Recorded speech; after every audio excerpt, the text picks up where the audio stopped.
14 nouveaux cas de la maladie à coronavirus enregistrés sur 289 testés aujourd'hui. Et puis, sommet extraordinaire de l'UEMOA pour définir une stratégie commune de lutte contre la maladie à coronavirus et donner des orientations pour sa mise en œuvre. Bonsoir et bienvenue dans le 19h.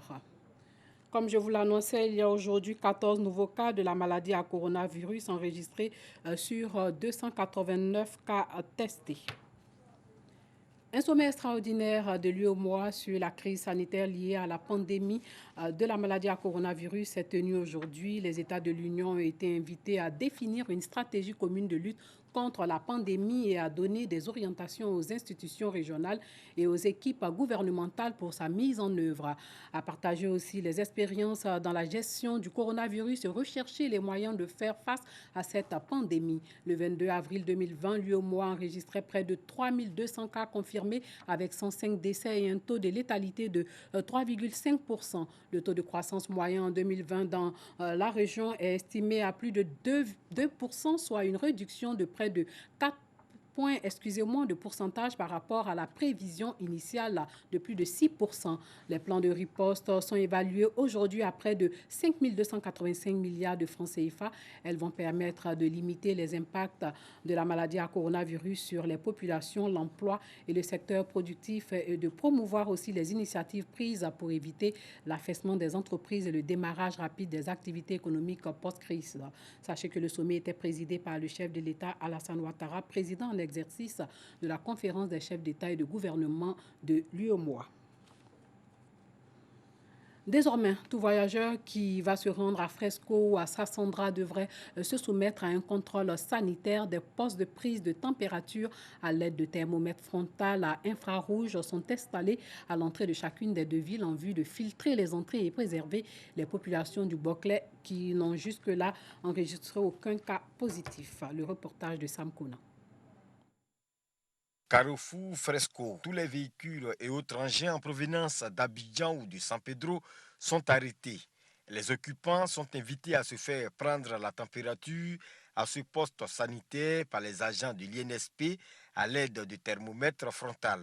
Même dispositif à l'entrée de Sassandra. Je pense que c'est une bonne chose, dans la mesure où ça permet de filtrer les entrées. On doit sensibiliser nos enfants, même ceux qui sont à Abidjan. On les interdit de venir nous voir parce que la maladie vient d'Abidjan.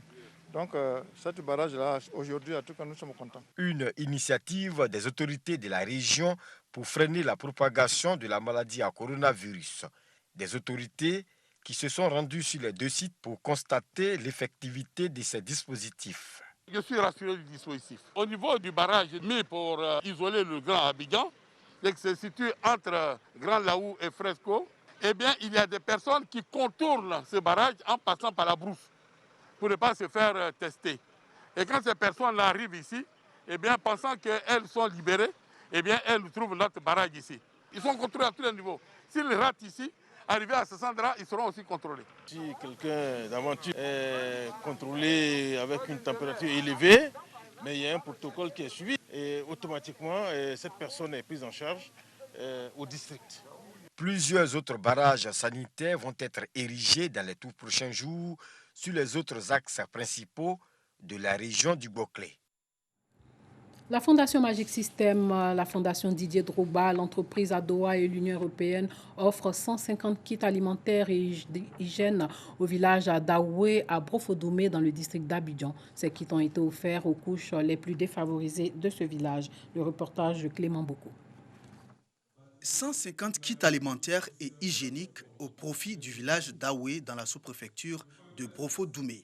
Un don de la fondation Magic System, la fondation Didier Drogba, l'entreprise ADOA et l'Union européenne.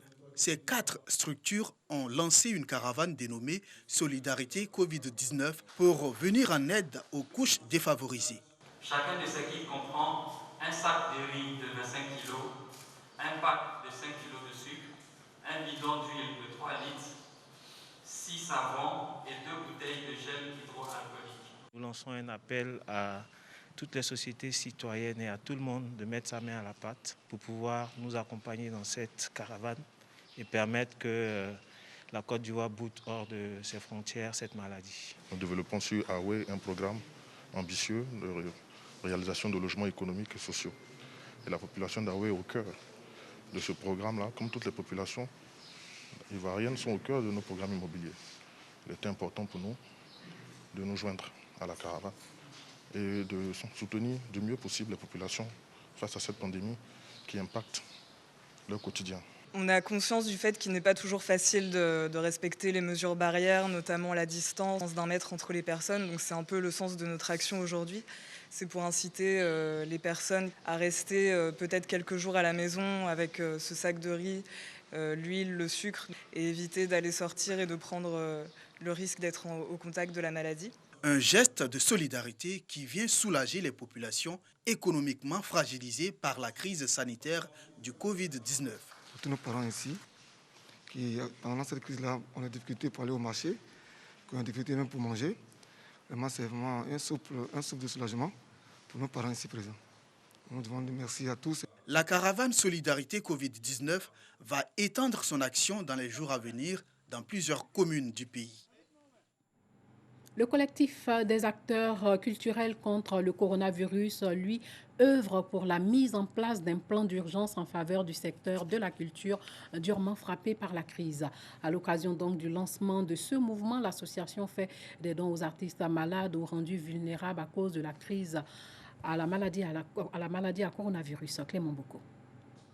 Le secteur culturel est durement frappé par une crise économique occasionnée par la maladie à coronavirus. Bars, maquis, boîtes de nuit et autres établissements culturels et de réjouissance fermés. Cette situation rend vulnérables les acteurs du monde de la culture. La création du CACIC-19, le collectif des acteurs culturels contre le Covid-19, alors pour sensibiliser et défendre leur cause. Notre projet, à travers le CACIC, c'est de proposer un plan d'urgence au gouvernement.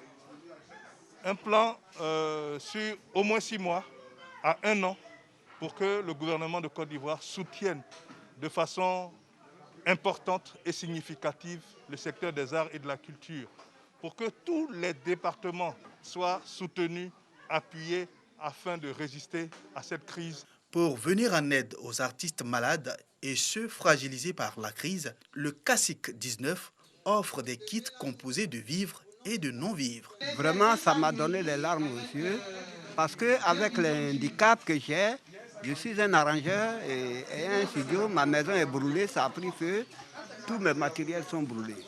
Mais depuis les dons, je ne reçois rien. Et vraiment, je remercie le directeur Cassi d'avoir pensé à moi. J'ai pris 34 maisons, mais aujourd'hui tout est fermé. Mon complexe est fermé. Et vous vous rendez compte, c'est moi qui reçois du riz. Vous voyez ce que c'est? Et donc vraiment, je pense que le CACIC a pensé, parce que j'allais accepter de mourir avec un peu de dignité, sans me présenter.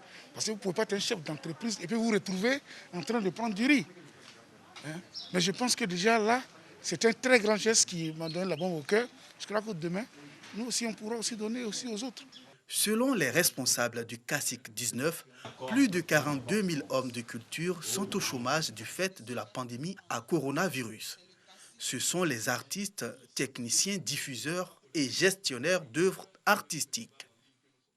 Les initiatives de lutte contre le coronavirus se multiplient. L'ONG Les Amis des malades et des personnes en détresse, en partenariat avec la diaspora ivoirienne vivant en France, manifeste amour et compassion à l'endroit des malades et personnes des couches défavorisées en cette période de crise sanitaire. Elle a procédé à la distribution des kits alimentaires aux malades, veuves, orphelins et personnes âgées.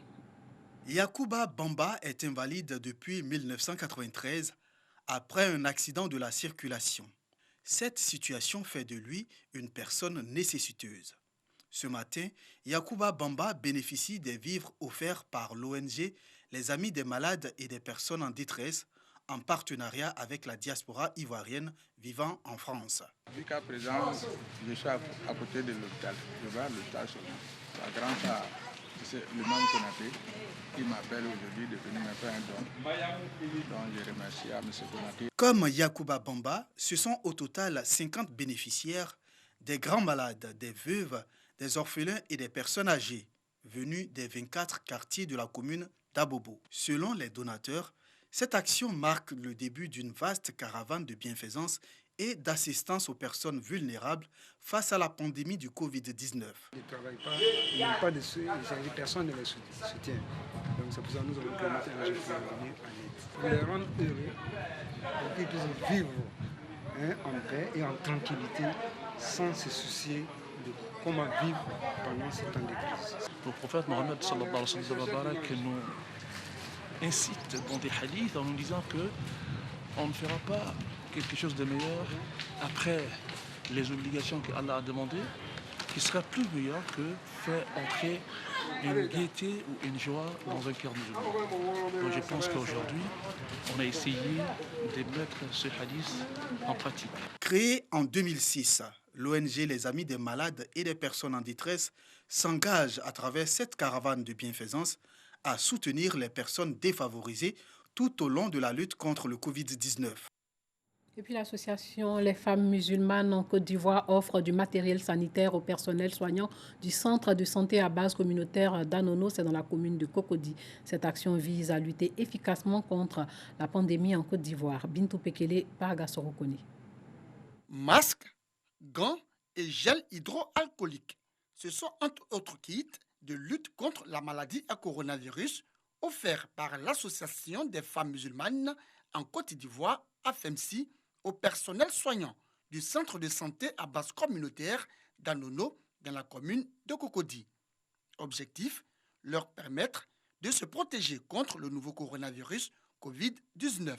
Nous avons du personnel qui affronte directement le Covid-19. Et puis deuxièmement, la situation même du centre dans une cité cosmopolite fait que nous avons affaire à toutes sortes de personnes originaires de différentes régions, de différentes confessions religieuses. Donc là, on est même symboliquement dans la chance de toucher à tout le monde avec les petits dons que nous sommes venus de faire. Ce geste des femmes musulmanes, apprécié par ces soldats de la santé d'Anono, qui ont tenu à exprimer toute leur reconnaissance à l'AFEMSI. Ces dons-là nous permettront, nous, soldats en blouse blanche, d'aller au front et de gagner cette bataille-là. Au nom de tout le personnel du CSU comme Anono, nous disons donc infiniment merci à ces dames qui, au nom certes de la religion, ont pensé à nous, mais je dirais, ont pensé à toute l'humanité. L'Association des femmes musulmanes en Côte d'Ivoire entend étendre ses œuvres de bienfaisance à d'autres couches sociales pour la lutte contre le coronavirus humain. Ces responsables promettent offrir les jours à venir aux familles défavorisées des vivres pour le mois de Ramadan. Fatigué de voir des habitants violer les règles de quarantaine au risque de propager le coronavirus, un village indonésien a décidé de faire peur à ceux qui voudraient ignorer ces mesures en les enfermant dans une maison hantée. Dans le village de Sepa, les chefs ont ainsi choisi une maison abandonnée depuis longtemps et y ont installé des lits séparés par des rideaux et quelques meubles.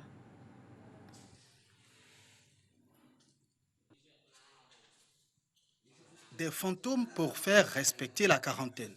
Ce village indonésien menace ceux qui ne respectent pas l'isolement de les forcer à vivre dans cette maison réputée hantée.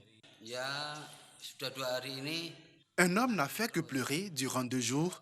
Il a fait part de ses regrets aux personnes d'ici et il a promis dans une lettre que s'il avait violé encore une fois la règle, il serait envoyé ici. On continue de surveiller les gens une fois qu'ils sont partis d'ici pour rentrer chez eux.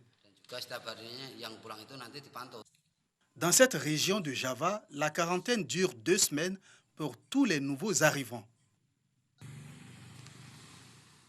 Sachez qu'au Burundi, la campagne pour les élections présidentielles, législatives et municipales du 20 mai a débuté aujourd'hui avec des rassemblements géants qui ont permis de mesurer à quel point les autorités faisaient fi de l'épidémie du nouveau coronavirus.